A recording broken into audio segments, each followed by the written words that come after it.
కాంగ్రెస్ పార్టీకి ఎన్నడైనా కూడా డాక్టర్ బాబాసాహెబ్ అంబేద్కర్ గారిని రాజకీయ అవసరాల కోసం వాడుకున్న తప్ప వారికి ఎన్నడూ గౌరవం ఇవ్వలేదు కాంగ్రెస్ పార్టీ. 1952లో 54లో తర్వాత 2 సార్లు బాబాసాహెబ్ని పార్లమెంట్కి రాకుండా కుట్ర చేసి ఓడగొట్టింది కాంగ్రెస్ పార్టీ.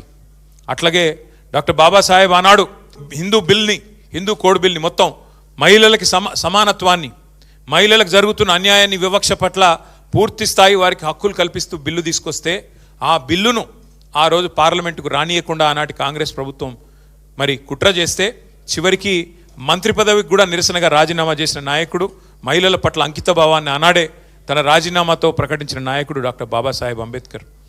కాంగ్రెస్ ప్రభుత్వం ఉన్నంత కాలం భారతదేశంలో అటు నెహ్రూ గారు, తర్వాత ఇందిరాగాంధీ గారు, ఆ తర్వాత రాజీవ్ గాంధీ గారు బాబాసాహెబ్కు భారతరత్న మాత్రం ఇవ్వలేదు. చివరికి కాంగ్రెసేతర ప్రభుత్వం వస్తేనే బాబాసాహెబ్ కూడా భారతరత్న వచ్చింది.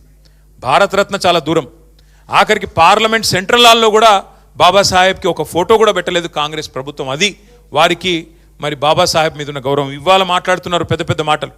ఇంతకుముందు మా ఈశ్వర్ గారు కరెక్ట్గా అడిగినారు, ఆ బాబాసాహెబ్ పేరును రాజకీయంగా వాడుకోవడం కోసం కేసీఆర్ గారు దళిత బంధు పెట్టి 10 లక్షలు ఇస్తే మేము 12 లక్షలు ఇస్తామని చెప్పి ఆ స్కీమ్కు అంబేద్కర్ అభయాస్తం అని పేరు పెట్టినారు.